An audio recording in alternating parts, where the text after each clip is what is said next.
लेकिन ये बड़ी अजीब सी बात है, समानता की बात करते करते अचानक से हमें वो असमानता अच्छी लगने लगती है जिसमें किसी एक पक्ष को शिकायत करने का मौका भी नहीं मिलेगा और उसे बैठकर यहाँ जस्टिफाई करने लगते हैं। आप तो सबसे ज्यादा समानता की बात करती हैं, लेकिन यह असमानता दिखाई नहीं देती है। प्रोफेसर सतीश प्रकाश, अब दोनों की आवाज डाउन रखिएगा। समानता हो रहा है। रुके, देखिए प्राची जी, इस रेगुलेशन के आने से पहले हर शिक्षण संस्थान में महिला प्रकोष्ठ भी है, शिकायत प्रकोष्ठ भी है।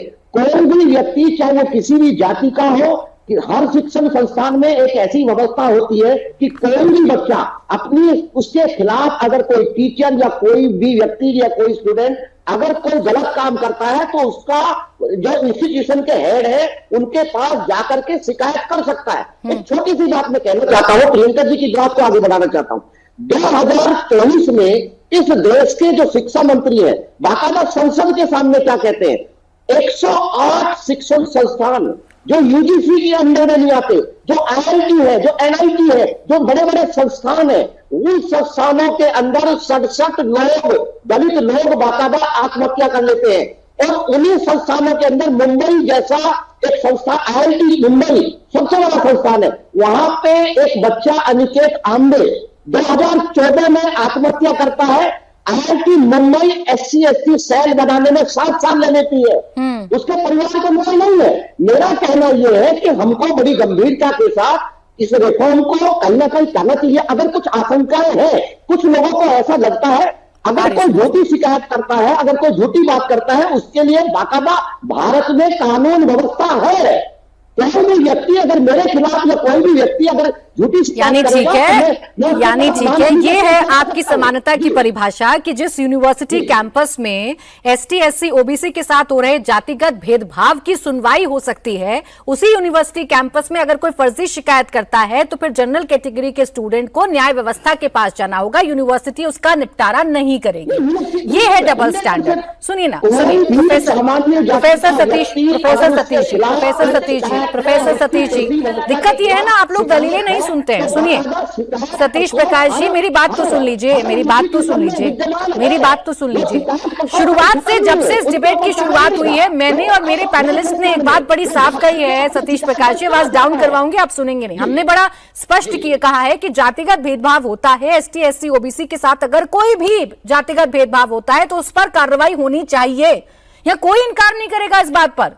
बात सिर्फ इतनी है कि इसका अगर मिसयूज होता है, कोई अगर मेल इंटेंशन से अगर शिकायत करता है, ऐसी सूरत में बच्चा क्या करेगा, इसका जवाब नहीं है आपके पास, क्योंकि सैकड़ों ऐसे उदाहरण हैं प्रोफेसर सतीश प्रकाश जी, जहां नियमों की धज्जियां उड़ाई गई हैं, जहां कानूनों का गलत इस्तेमाल किया गया है। आप भी जानते हैं, विष्णु तिवारी केस आप जानते होंगे, रामदास बनाम महाराष्ट्र केस आप जानते होंगे, डॉक्टर विलास पांडेर केस आप जानते होंगे। इन केसेस में ऐसे उदाहरण हैं जहां कोर्ट ने माना कि ST SC एक्ट का गलत इस्तेमाल किया गया है, लेकिन आप नहीं सुनेंगे। प्रोफेसर परवेश चौधरी जी रुक जाए, अरे रुक जाइए प्रियंका भारती जी, आपको तो एक भी केस नहीं सुनेंगी ना आप तो, क्योंकि आपका अपना दर्द बहुत बड़ा है। किसी और का दर्द आपको दिखाई नहीं देता है। ज्यादा आपसे बोलेंगे तो आ जाएंगे विक्टिम कार्ड खेलने। आवाज डाउन रखे उनकी, बोले चौधरी जी। प्राची, सामान्य वर्ग के लिए आप कह रहे हैं ना, सामान्य वर्ग के लिए भी इक्वल अपॉर्चुनिटी सेल है। हाँ। एक चीज, दूसरी चीज, ये जो EWS है उसमें सामान्य वर्ग ही आता है। दूसरी चीज, तीसरी चीज मैं कहता हूं, मैंने कल भी ये बात कही थी कि इसमें भी बड़ी गुंजाइश है, कोई कानून नहीं है, गजट है, इसमें भी बहुत सारी गुंजाइश है। जिसमें एक गुंजाइश जो मुझे लगता है कि मान लो कोई फर्जी शिकायत करता है तो उस फर्जी शिकायत की दृष्टि के अंदर उस पर भी कार्रवाई होनी चाहिए। ऐसा है, इसके अंदर इंटरनल प्रावधान है, पर उसको रिटर्न में देना चाहिए। दूसरी चीज, इसके अंदर सामान्य वर्ग को शामिल करना है, यह विषय इसमें है, लेकिन फिर भी उसको विशेष कर से लिख देना चाहिए। क्यों? कारण क्या है कि ये कंफ्यूजन क्रिएटिंग जो गैंग है ना, उसने कंफ्यूजन क्रिएट कर दिया है। और अमिताभ सिन्हा जैसे वकील, समझदार वकील, वो भी उस भ्रम में फंस गए हैं। इसमें ऑलरेडी है। अरे महाराज, वकील मैं भ्रम में, मेरी बात है, हम तो इनको सीखते हैं, हम लोग तो इनसे सीखते हैं, मेरे जैसा व्यक्ति सीखता है इनसे, लेकिन हम ये बता रहे हैं इसमें टोटली भ्रम है, ऐसा कुछ नहीं है। मैं फिर बार बार कह रहा हूं कि आप इसके एक एक क्लोज को पढ़िए, एक एक क्लोज को पढ़ने के बाद आपको समझ में आएगा, आपको समझ में आए कहीं कोई समस्या प्राची नहीं जी, है। मैं कुछ और बोलूं, सरकार ने माना प्राची है, जी। सुनिए प्राची जी, इसने मैं कुछ माना कहना है, चाहता क्या हूं। माना है? वो कहता प्राची है, जी, अब- सुनिए मैं पढ़ के बताता हूं आपको। मैं वो कहता मैं है इनको कि इंटरप्ट नहीं करना चाहता। प्रैक्टिकल थीसिस के प्राची जी, मूल्यांकन पढ़ा है में आरक्षित वर्ग के अब छात्रों के पढ़ साथ व्यवस्थित भेदभाव हो रहा है, ये कमेटी मानती है।